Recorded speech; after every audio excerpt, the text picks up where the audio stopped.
नमस्कार, राष्ट्रबोध से मैं पवन केसवानी। करीब 20 दिन बाद ये तय हो जाएगा कि देश ने क्या खोया क्या पाया। 4 जून को जब मतगणना होगी तब यह स्पष्ट हो जाएगा कि 400 पार वाला नारा कितना सार्थक साबित हुआ।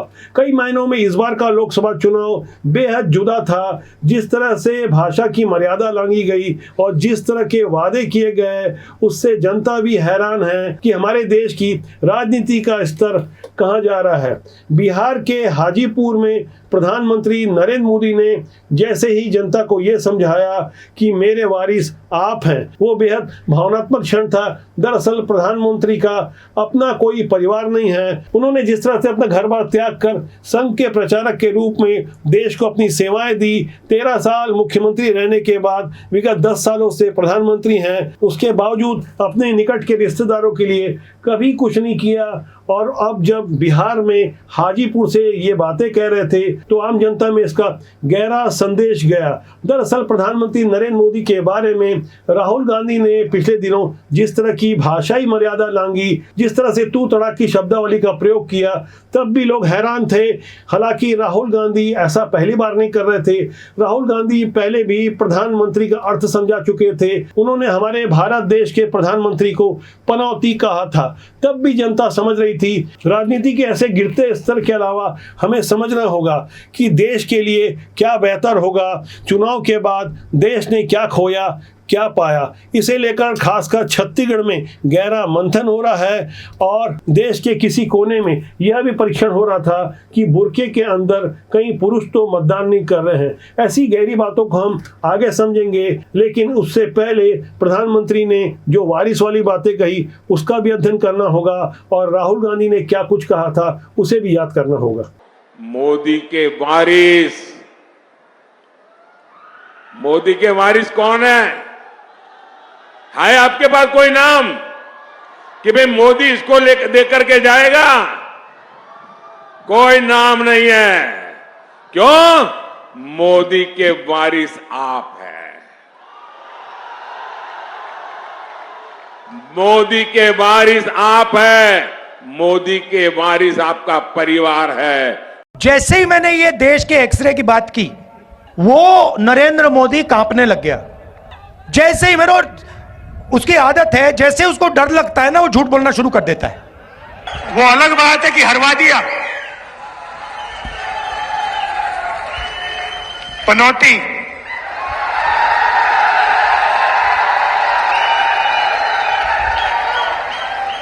पीएम मतलब पनौती मोदी।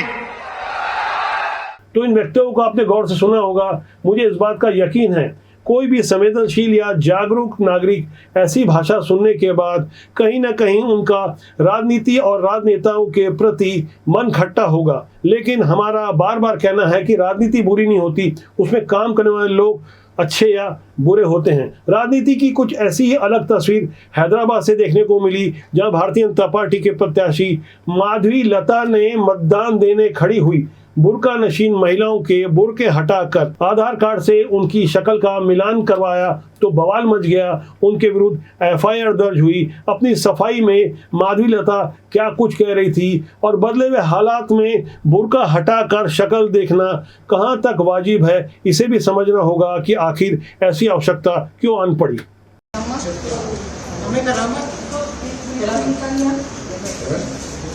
ये तो 38 है, आप 38 कहाँ है? उठाइए आप।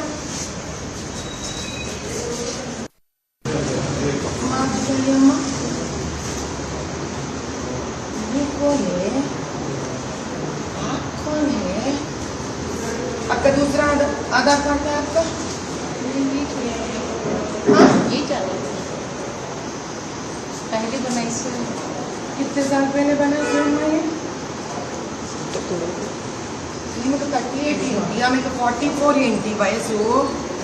जब आप नकाब नहीं खोलोगे तो आधार कार्ड कैसा बनता?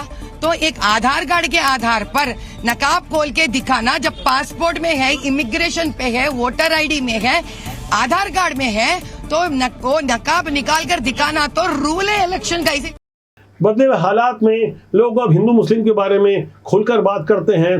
हिंदू राष्ट्र की बात जब कभी यदा कदा होती थी, अब खुलकर चुनाव के दौरान भी ऐसे नारे भी खूब सुनाई पड़े। छत्तीसगढ़ के गृह मंत्री विजय शर्मा ने मीडिया से बात करते हुए ये समझाने की कोशिश की कि पूर्ववर्ती भूपेश बघेल सरकार के दौरान जिस तरह से छत्तीसगढ़ के कवर्धा इलाके में कुछ बाहरी मुसलमानों को लाकर बसाया गया और जिस तरह से छत्तीसगढ़ के साजा विधानसभा के बीरनपुर गांव में जिस तरह का सांप्रदायिक उन्माद हुआ और भुवनेश्वर साहू की हत्या हुई, उन हालातों की समीक्षा जरूरी है। और साथ ही उन्होंने यह भी समझाया कि ऐसी समीक्षा क्यों जरूरी है, ऐसे लोगों को चिन्हित करना क्यों जरूरी है। आमतौर पर ऐसे संवेदनशील विषयों पर कम चर्चा होती थी, अब न केवल चर्चा भी हो रही है बल्कि एक्शन भी हो रहा है। विजय शर्मा क्या कुछ कह रहे हैं, उनके भाव को समझना होगा।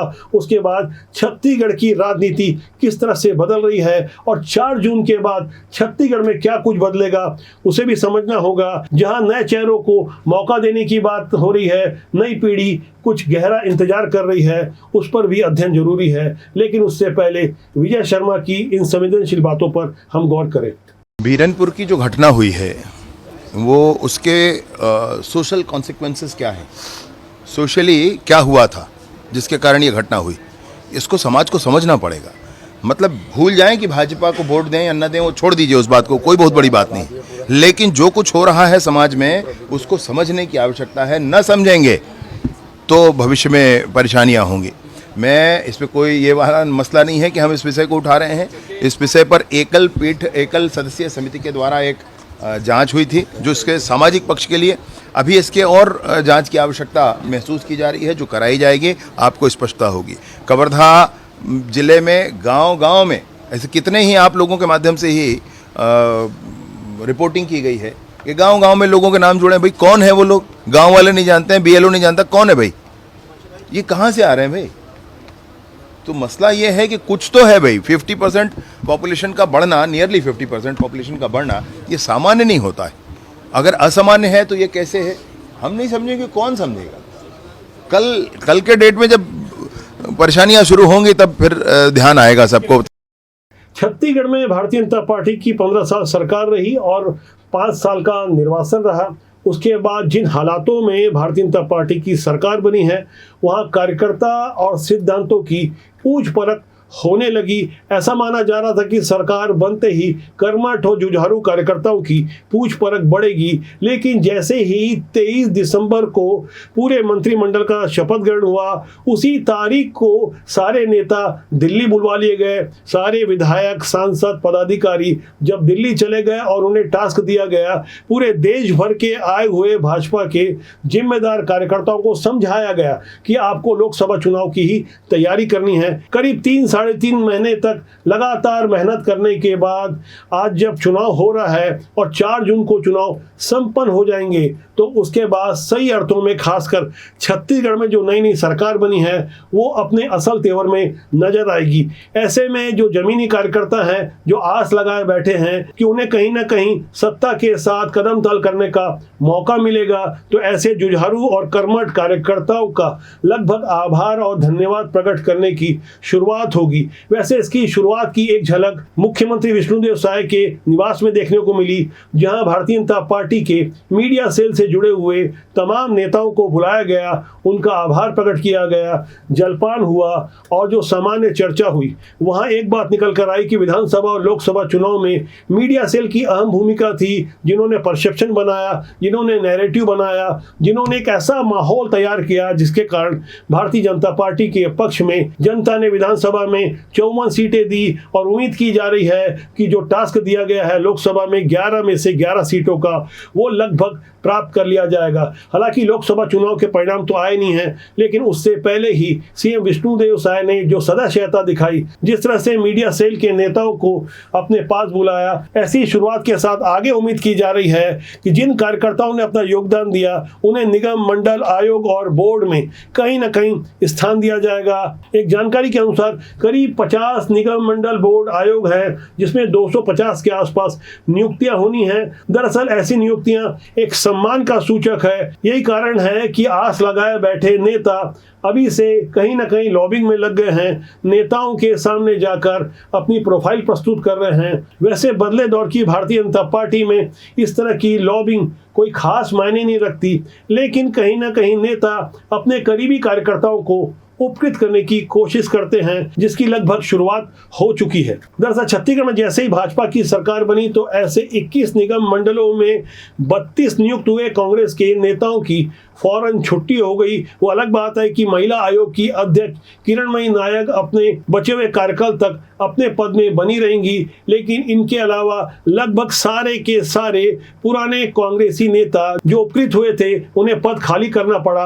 अब बारी भारतीय जनता पार्टी के नेताओं की है। यह भी गौर करने वाली बात है कि ऐसी नियुक्तियां एक अनार 100 बीमार वाली होती हैं। कहीं ना कहीं कार्यकर्ताओं में असंतोष भी आ जाता है, लेकिन राजनीति के लिहाज से अनुकूल माहौल इसलिए है क्योंकि आने वाले समय में कोई चुनाव नहीं होने हैं। लोकसभा विधानसभा के चुनाव हो गए, निगम और ग्राम पंचायत के चुनाव के लिए समय है। इसीलिए ऐसा माना जा रहा है कि 4 जून के बाद जैसे ही लोकसभा चुनाव के परिणाम आएंगे तो निगम मंडल आयोग की ऐसी नियुक्तियां शुरू हो जाएगी जिनके अध्यक्षों को कैबिनेट मंत्री से लेकर राज्य मंत्री का दर्जा मिलेगा।